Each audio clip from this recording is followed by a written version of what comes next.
body knows, District 2 is one of many districts that has had challenges with noise related to vehicles, specifically loud revving engines and motorcycles. And I've done quite a bit of research on the topic over the last, ever since I've been in office. And unfortunately, I don't see that this change to this ordinance is going to make any difference for the problems that my district experiences. Namely because the sound cameras that I've researched are not going to be legal within the state of Tennessee because they would be single site cameras similar to a traffic camera. And then also, the police continue to let me know that decibel meters of any type have not been found to be admissible in court.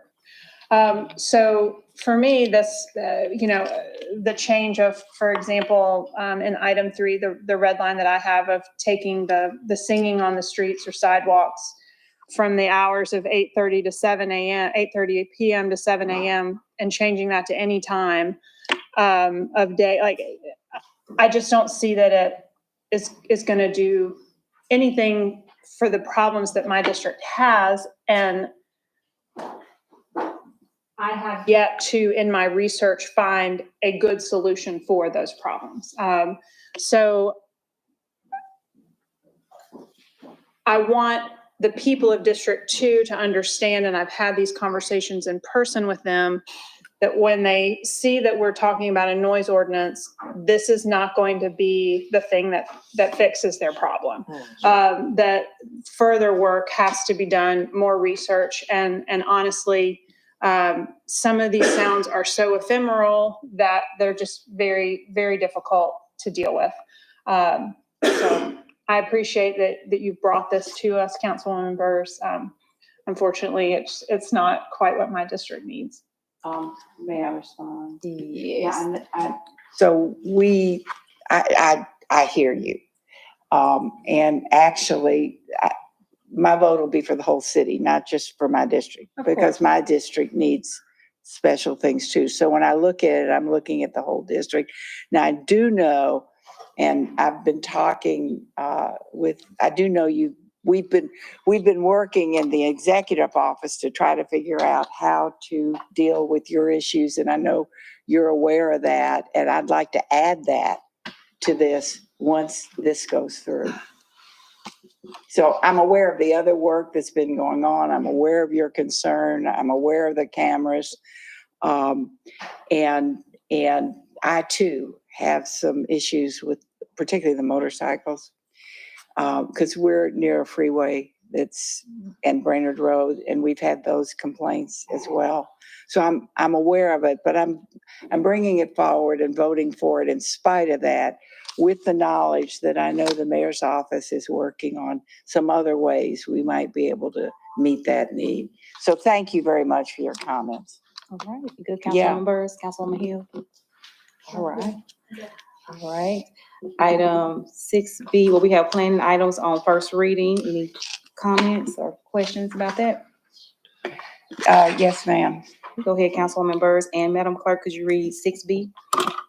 Yes, ma'am. So I'm sorry, Councilwoman Burrs, if Madam Clerk could read 6B for us. Do you want her to read it? Mm-hmm. Okay, go ahead.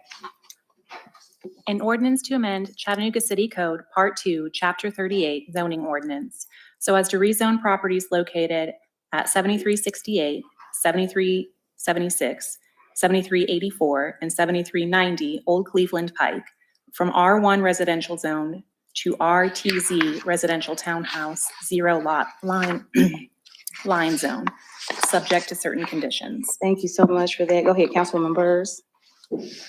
Thank you, ma'am.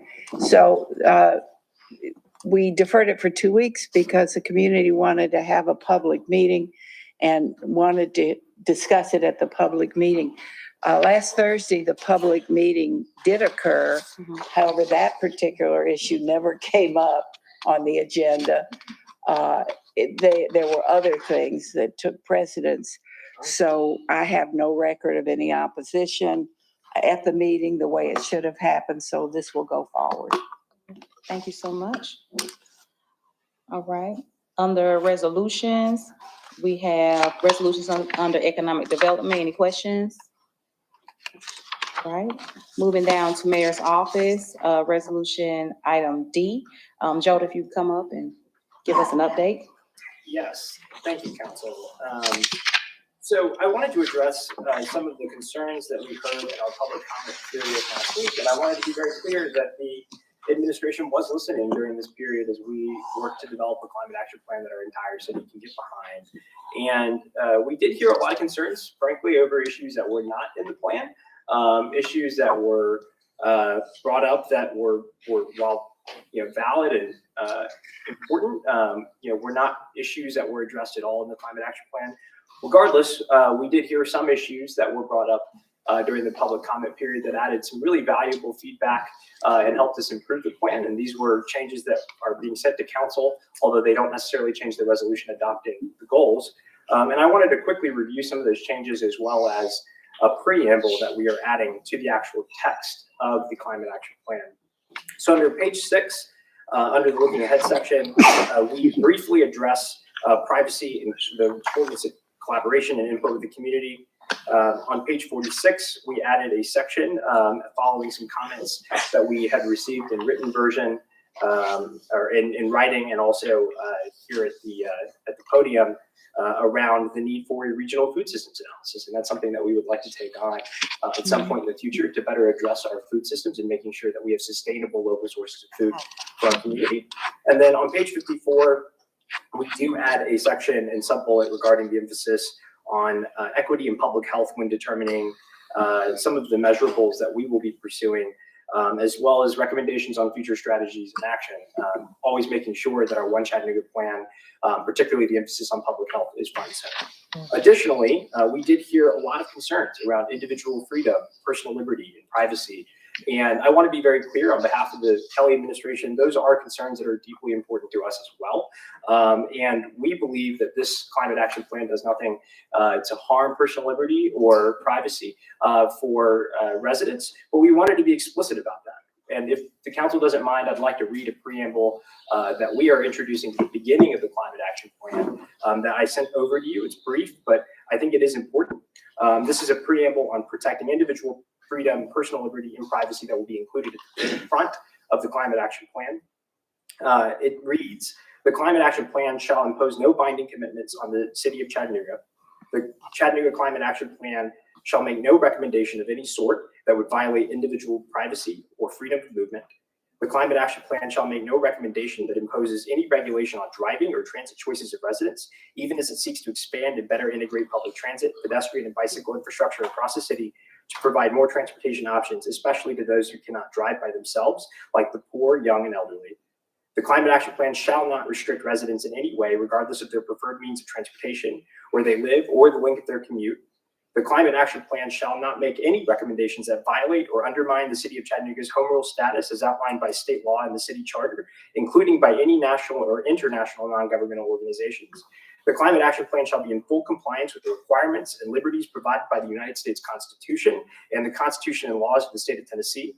The climate action plan shall ensure community input and engagement remain the core of the plan to increase economic prosperity and opportunity for Chattanoogans in every neighborhood, regardless of their race, gender identity or expression, sexual orientation, political affiliation, income, or where they live. And then finally, the climate action plan shall be adopted with the express intent and purpose of improving the quality of life for all Chattanooga residents by investing in economic opportunity, conserving our natural resources, and attracting the jobs of the future. We included this specifically because we do believe that individual privacy and freedom of movement is critical. And we do not want the residents of the city of Chattanooga to be confused in any way that this plan does anything differently.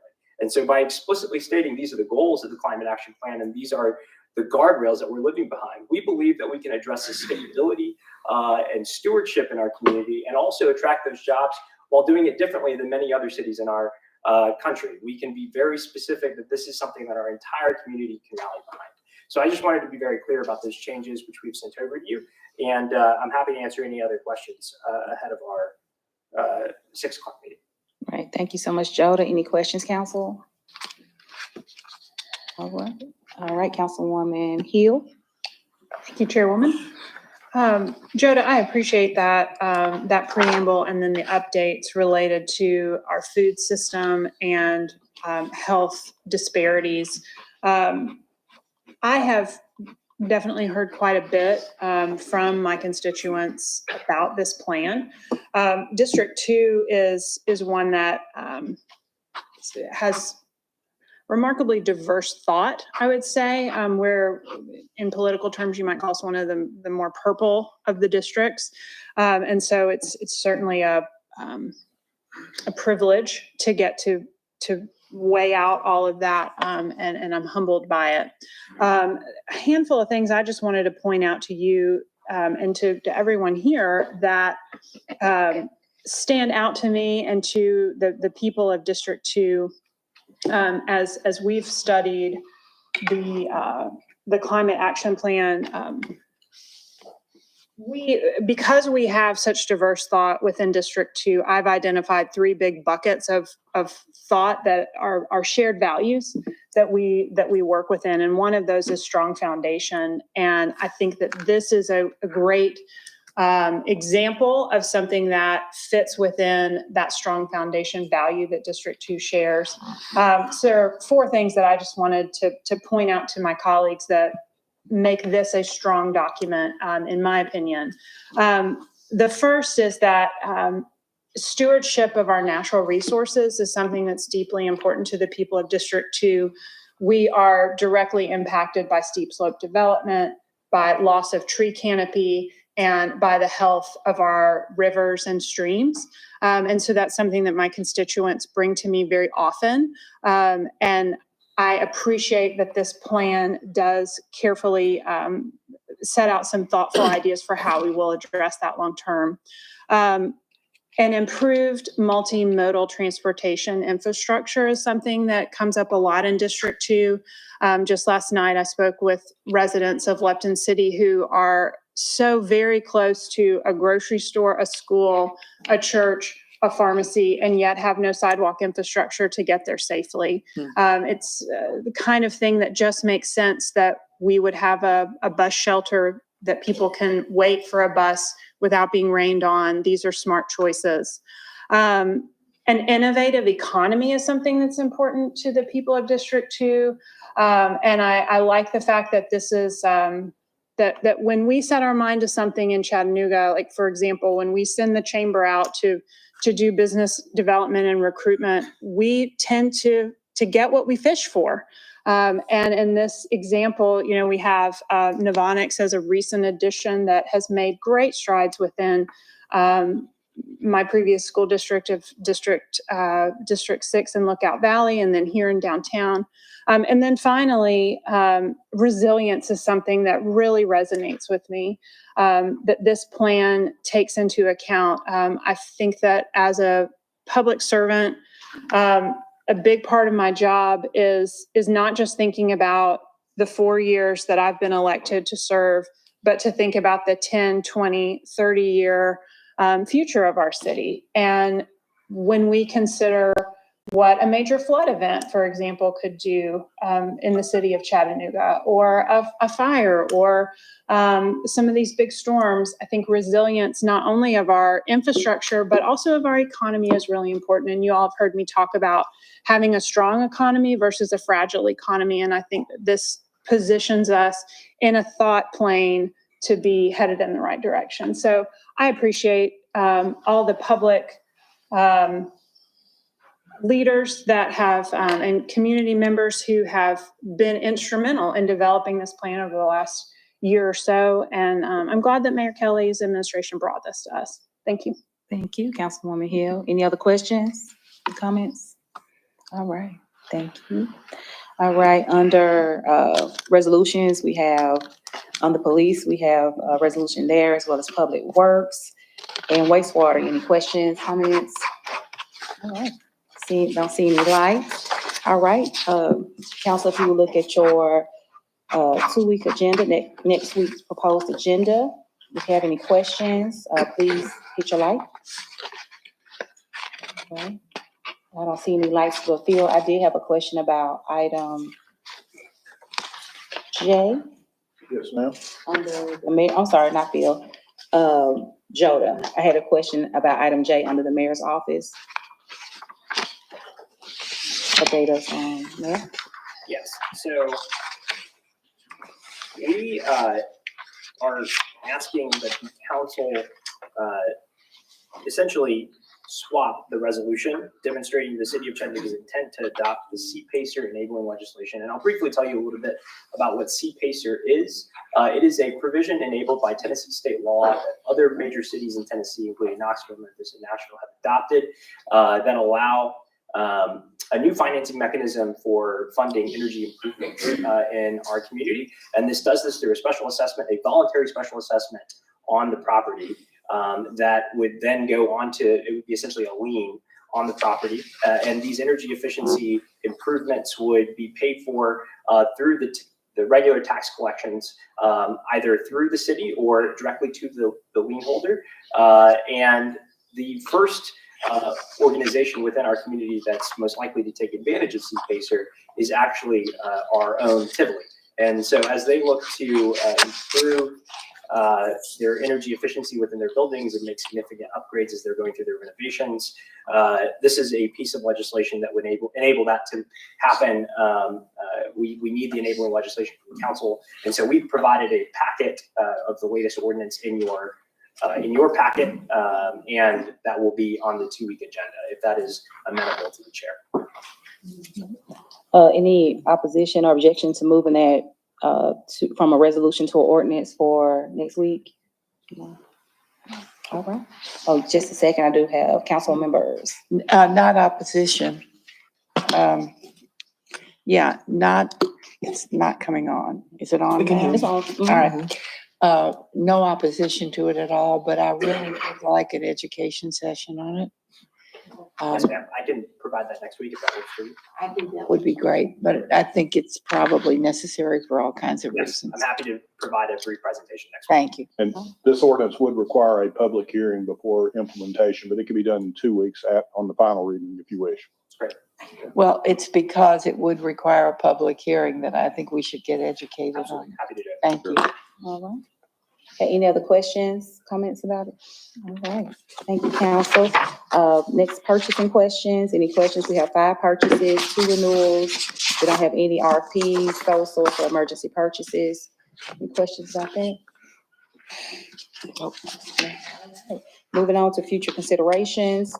Any questions, comments about future considerations, please hit your light. I don't see any lights, but I do have a question about item 9 under the city attorney's office. Phil, could you explain that or give more information about that particular item? Yes, ma'am. Get to the right page here in my document. All right.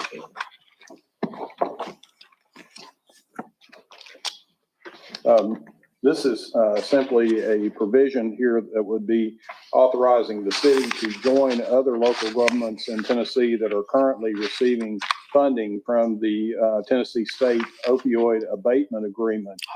There are provisions under state law that have allowed the Attorney General to file a lawsuit against a number of companies that were selling opioid drugs here. And the inclusion at this point in time would include Walmart, Walgreens, and CVS as some of the entities that would be actually providing a settlement funding to the city, and that would be coming to the city and the county based upon those state agreements. Okay, thank you, Phil. All right, no questions on the future considerations. All right, we don't have any departmental reports. Is there any other business that we need to handle? All right, Councilwoman Burrs. Yes, ma'am. It came to my attention last week when there was the report, when we were approving the finance report and approving the purchases. When I asked a question of Chair Ledford, and I started doing some research, I realized, and I've talked with Joda about this already, that we had stopped receiving capital expenditure reports, the quarterly required capital expenditure reports. And also, and this is no fault of the current administration, it's that I think the message wasn't passed. I sent you all the minutes and where these decisions had been made. And I realized that, especially you, Councilwoman Hill, you'd been asking a lot of questions about when prices went up and went down for contracts. And you're absolutely correct. And I apologize for that. It just, because I was so used to us receiving them, I just assumed we were receiving them. We weren't. I was wrong. So what we should have been receiving about 3 or 4 weeks ahead of time is what contracts were up for renewal. Some of them, we weren't getting reports about, were these people doing satisfactory work to begin with? Should we be altering those contracts? They shouldn't happen just rotely, okay? And also we realized that the other reason for this was it wasn't a level playing field. If we had a good old boy system that automatically renewed contracts, we were the ones effectively renewing them because of the cost. We weren't able to ask the questions, and that's the reason the previous council had asked for all of this. It's part of my obligation to make sure they come in, and they haven't. And so I met with Joe today, and we can talk further at the next strategic planning meeting if you wish, but those will be forthcoming. Thank you very much, Madam Chair. Thank you very much. We do have one committee today, Education and Innovation, and following that meeting, we do have an attorney-client privilege meeting we'll have in the conference room. So with that, I turn it over to Councilwoman Noel.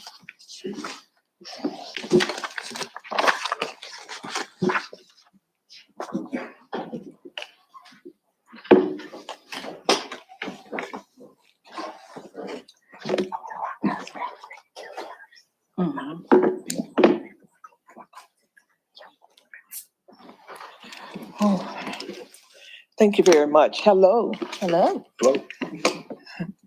May I have approval of the minutes? So moved. Second. Thank you. Madam Clerk, would you read 4-7, please? 7N. A resolution authorizing the mayor or his designee to enter into a subrecipient agreement with the Hamilton County Schools to launch the One Chattanooga Institute for Early Care and Learning, a new future-ready institute that will allow students to become credentialed early learning professionals for an amount not to exceed $1 million. Is there any questions? Yeah. Okay. See a few people that may have a comment out there. Ask them to come up. Okay, so if I can get Ms. Satterby to step up, please. Hello. All right, how are you?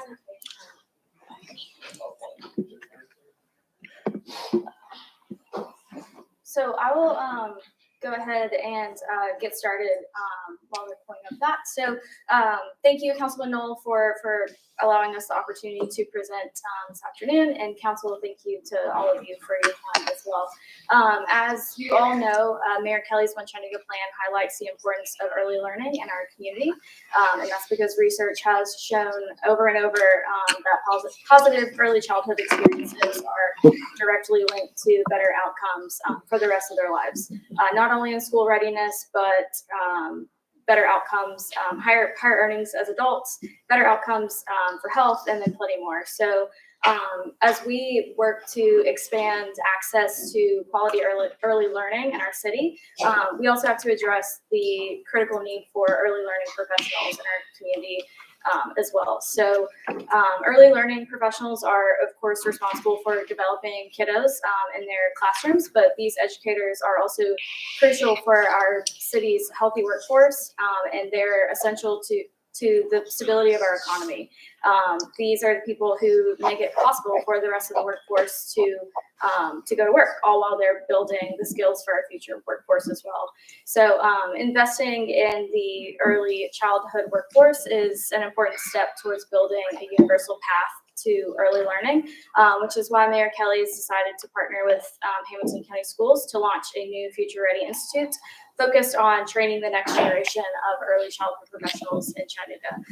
The Kelly administration, as you just heard, plans to invest $1 million into the One Chattanooga Institute of Early Care and Learning, which will be located at Tyner Academy.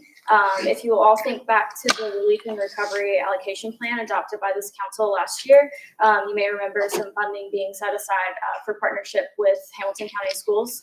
And so after a few months of planning and prep, we are excited to have several partners here finally ready to talk about it. So before I hand it over, I just want to make a couple of quick thank yous.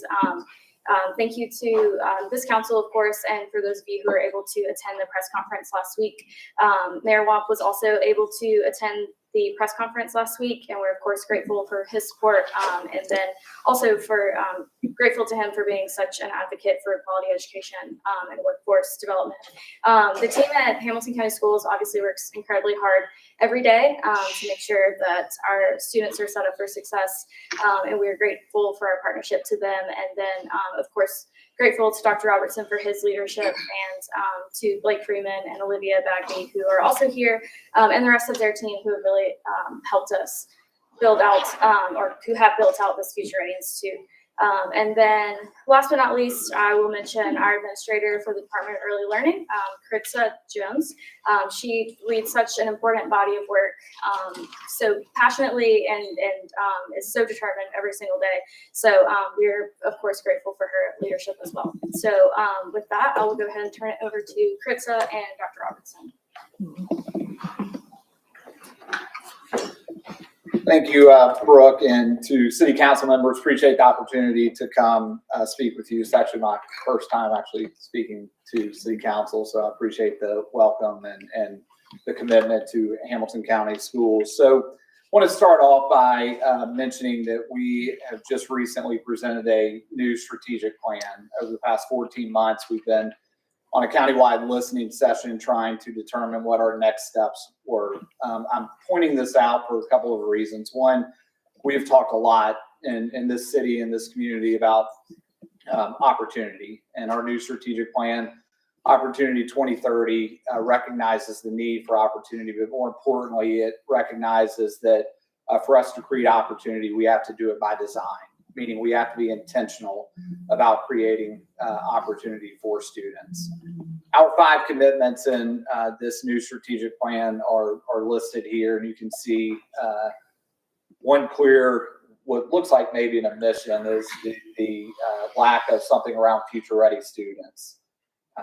What we want to point out is that future ready institutes are a big part of this plan. They actually permeate through each of the 5 commitments. If you think about serving every community served or every student learns, you can see that Future Ready Institutes are part of every single one of these commitments. For City Council, just a little bit of a history lesson. Future Ready Institute started 2018, and right now the City of Chattanooga will be the 13th branded partner of Future Ready Institutes. They're in each of our learning communities and serving students across Hamilton County. These institutes really have 3 principles, and they're built on the idea that we will have engaging instruction across the institute, that it's hands-on learning, right? And that the kids are involved in an institute of their choice and something that they're interested in. It relies on partnerships like what we're talking about right now with the City of Chattanooga. We have to have partners in order to create the opportunities for students that go beyond high school. And then also we want to make sure that there is a post-secondary jump start, meaning that we want students to get off to a great start in terms of post-secondary. We've been really intentional about this piece. We want to obviously increase the number of industry certifications, but we also talk about the ability of students to stack those credentials, and that we don't create ceilings, meaning that we don't want students coming out of high school, they've got a certification, and we say that's all that they can do. We want them to be able to go on to 2- and 4-year universities, or again, to be able to stack credentials on top of that so that they can continue to earn a thriving wage for their families. Here are a number of our partners across our institutes. You see a lot of big names up there. You heard Ms. Hill earlier mention Devonics, who is one of our newer partners in Lookout Valley. But we've added recently Coca-Cola at Hickson and are excited about the potential for a partnership with the city of Chattanooga. I'm not going to go through each of these, but just for your reference in the weeks to come as you consider this, wanted you to be able to see not only the branded partners, but also the institutes that are across the county and accessible to each and every one of our students in Hamilton County. So the big question is why this institute? Why would we need to partner with the city of Chattanooga? And why is it important for us to add this pathway? First of all, what we know, and you're going to hear Hamilton County Schools press on this community in the coming years, is that we can't do this alone. We know that the formative years of really conception through 5 are extremely important for students, and we have to open up more access to high quality pre-K sites, right? And to do that, we have to have workers, right? And we have to make sure that we have the staff available to put quality teachers in front of students in these pre-K sites. We also know that that's going to take a path. That those workers don't just come out of the air, and you'll hear from Ms. Jones later that will talk about the partners that are going to participate in this and have already agreed to hire workers coming out of this institute. What we know is that for literacy to improve, right, for us to improve as a school system, to improve as a community, we've got to start this early. We've got to start access to early learning opportunities, again, earlier than age 5. To do that, we've got to open up more seats and we've got to have more workers. So I'm going to ask Ms. Jones if she would to come up and talk about the One Chattanooga goals, and then we can answer some questions about what the institute will look like.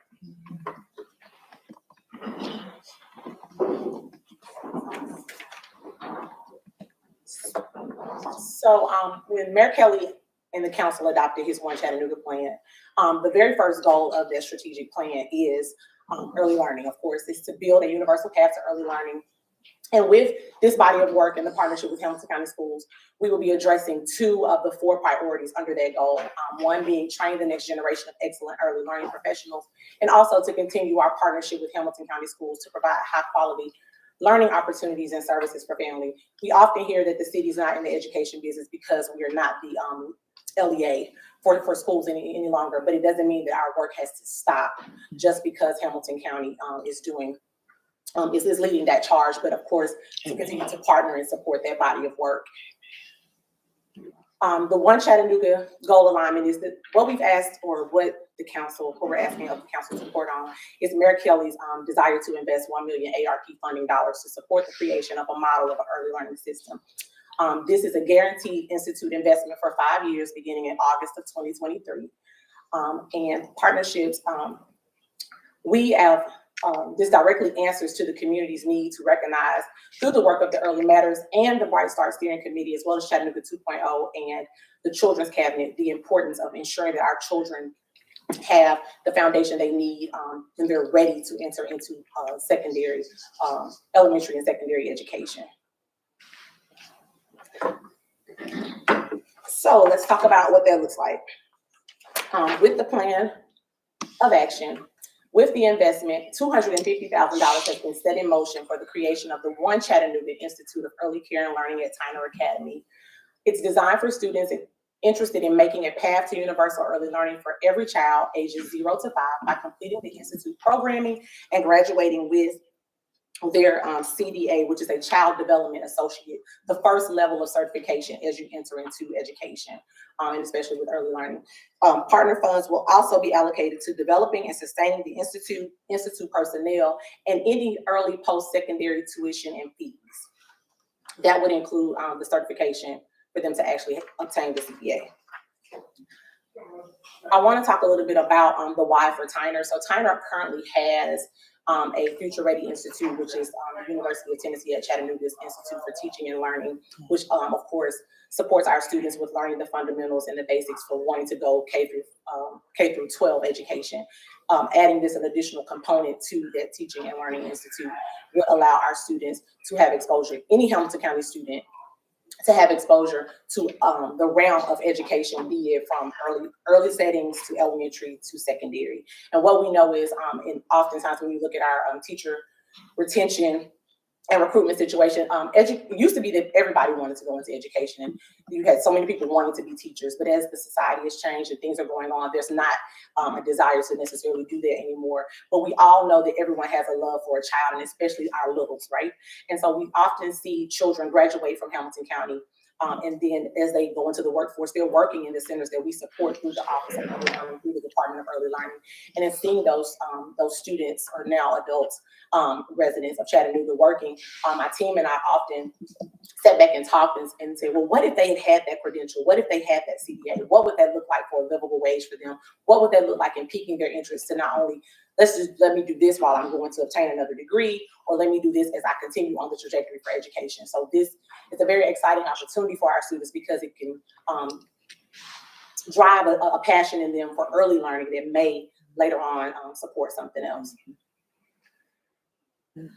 So investing in our community, this is not just an investment for Future Ready Institute. What this is an investment for our local infrastructure.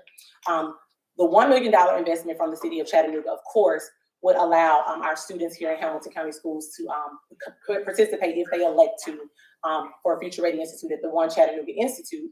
But also it will provide them with on-site work-based learning opportunities, in which we've had several local providers to already come aboard to say, I'm sure I want in. And then ever since the press conference, there have been calls and emails coming through that the local providers that provide early learning care want to be a part of this and want to provide that high quality work-based learning experience. We want to thank the Champion Christian Learning Academy, Purpose Point Learning Academy, Chattanooga Head Start and Early Head Start, as well as 21st Century Child Development Center and Numa Christian Academy, for being those initial cohort of providers that are willing to say, yes, we want the students to come in. We want to show them what high quality early learning looks like. We want to show them how exciting it is to work with our littles. And we want to offer them an opportunity to work for us upon completion of this program. It also, of course, adds access to early learning childhood industry certifications to make a livable wage in child care. That CDA is crucial. Mm-hmm. You have to have that CDA to make a livable wage. You can work in childcare, but to make a livable wage and to aspire to do other things, that certification is key. And so being able to provide the funding for our students to walk away with not only a Hamilton County School diploma, but also with a certification to go into a job on day one, ready to make a livable wage, is very important. Of course, I talked about the job placement assistance that we know that we have and that we will continue to grow with the support of our local providers. And it's a solidified pipeline to local childhood industry care, which is very, very important, because I keep saying this, people talk about education and just education, but this is infrastructure, because if parents have a place that they feel is safe and is credentialed and skilled to educate their children, they can go to work. And then as we educate our children and ensure that they have what they need, they'll come out workforce ready. And so it's just a cycle of competitive support to ensure that our infrastructure is sustainable. Tyner Academy currently has an enrollment of 549 students, and it has wall-to-wall Future Ready Institute. I'm gonna let Dr. Robinson talk about this, but it has 4 Future Ready. I wanted to mention, I saw Dr. Irvin, Tiffany Irvin.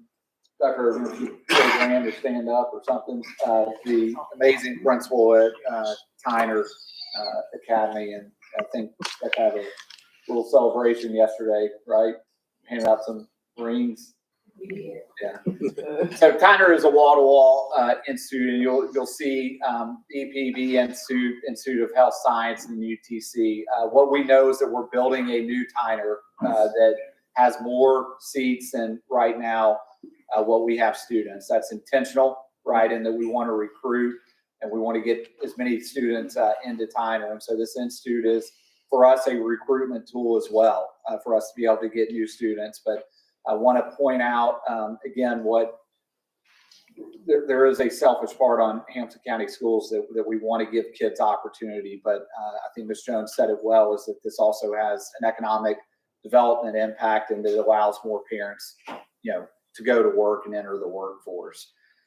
Here's again, Tyner Academy. Just wanted you to be able to see this, and a quote from Dr. Irvin. But This is a rendering of the new Tyner Middle High School that hopefully will have students, hopefully August of 25 in that building. Just broke ground on it about a month ago. And so want to leave you just with possible co-awarding. We always put this up here at the end of Future Ready Institute because there is a oftentimes misconception that Future Ready Institutes don't lead to possibility of going to a 4-year college. That's not true.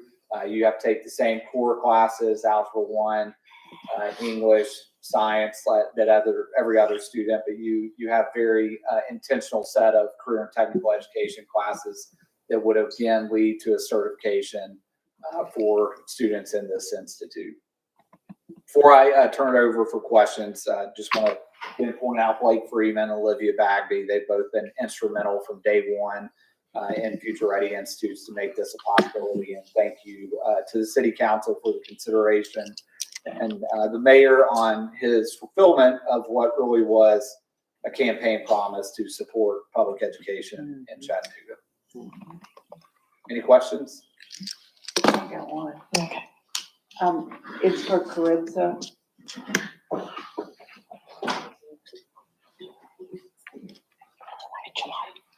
Yes, ma'am. So, you ready? Okay. Is my mic on? It is. All right. So Caritza, you know that Tyner's a favorite of mine, and this is really a neat thing. And Dr. Irwin, I'm still waiting to come over there and to some of these events. So thank you. The CDA, I'm really excited about. Is it a portal to going to college immediately? The CDA. Uh-huh.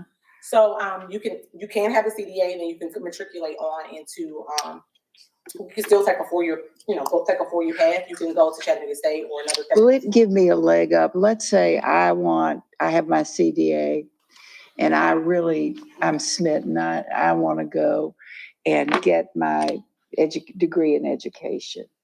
Will it help me move on either at Chattanooga State or at UTC, even to the point that I could do a work study sort of thing? So I know it'll help you leading towards your certification, your technical certificate at Chattanooga State. Right. And then of course you still have to take that 2-year certificate and matriculate on to a 4-year university. So yeah, it does help you toward that 2-year goal. But then you have to still, if you aspire to have a bachelor's degree, of course you have to still. Right. So I'm just thinking that whereas I see at the Future Ready Institutes, we work with a lot of corporations, and I can't say enough good things about that. This particular one has me excited because it could lead you into another path, which is that of the teachers we so badly need. And I just was thinking that if I entered this institute, instead of leading me to mnemonics, will it lead me to? The desire would be to lead you into a career path for teaching. The desire would be to ignite that fire and say, hey, I want to teach maybe just our littles, or I want to take this educational experience, use it to build upon while I'm obtaining a bachelor's degree in elementary education or secondary education, middle school concentration or high school concentration, exceptional ed, whatever. The desire is to ignite that spark that a lot of our kids have already for young children and just don't see how it's applicable to them. So this CDA on my resume would really look good if I'm applying to college. That's what I'm, Okay, thanks. Councilwoman Hill. Thank you, Chairwoman. I just wanted to share that I'm very pleased at the ingenuity that the Department of Early Learning has displayed in making this partnership a reality. When I was campaigning to earn this seat, something that I heard time and again from parents in my district was, we need more access to childcare and to early childhood education. It is not unusual in the city of Chattanooga for families to put babies on waiting lists when they are 12 weeks in utero. And it is also not unusual for families to wait until that child is a year old or older to find a suitable program. And I believe we lost 200 seats potentially of early childhood education during COVID. And in serving, so I came into this role just really committed to figuring out, like, how do we add more seats? And then as part of the Early Matters Coalition, discovered just how difficult building this ecosystem is. And so to have this seed program where we can start to grow some new members of this industry and future entrepreneurs within this industry is really important for Chattanooga's economic development. So thank you very much, Caritza, for doing this. Thank you. Councilman Hester. I also wanted to thank you, Carissa, the school board, to the principal, and Mayor Kelly and the team for being on this cutting edge, being proactive. We find that there's a lot of blacks that are not going into education, and it's a way to spark plug them back into going into education. So hats off to you guys for doing this. Thank you. Is there any more questions? Okay, so I would just like to say thank you to the group as a whole. Education Innovation, you all have made me proud today, so I really appreciate it. And I would say, in the famous words of our Madam Chairwoman, Dotley, I am excited about the Future Ready Institute. And in my famous word, it is going to be fabulous. So thank you. Councilwoman Noel, if I could just take up the point of privilege to thank my direct leadership, which is Brooke Satterfield and Joda, for their support during this process. Of course, to Dr. Robertson, Olivia Blake and their team, Dr. Irvin for her willingness to accept the Future Ready Institute into her building, and all of the staff in the Department of Early Learning for being of support as we work toward this pilot. I just wanted to say thank you to them as well. And thank you all for the consideration. Thank you. Is there any more questions? I want to put this plug, and I know that Councilwoman Burris always say that Tyner's seated in her district, but most of the students are in my district. But thanks.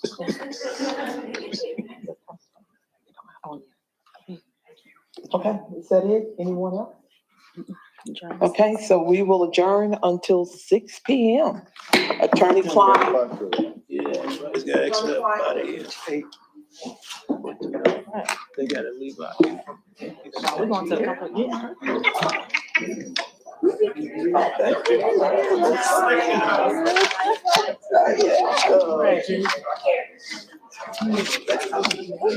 That's because y'all have trained us well.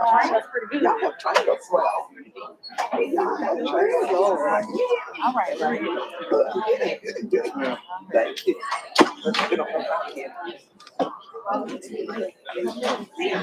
Take a computer with me just in case. Yes, okay, look, I have.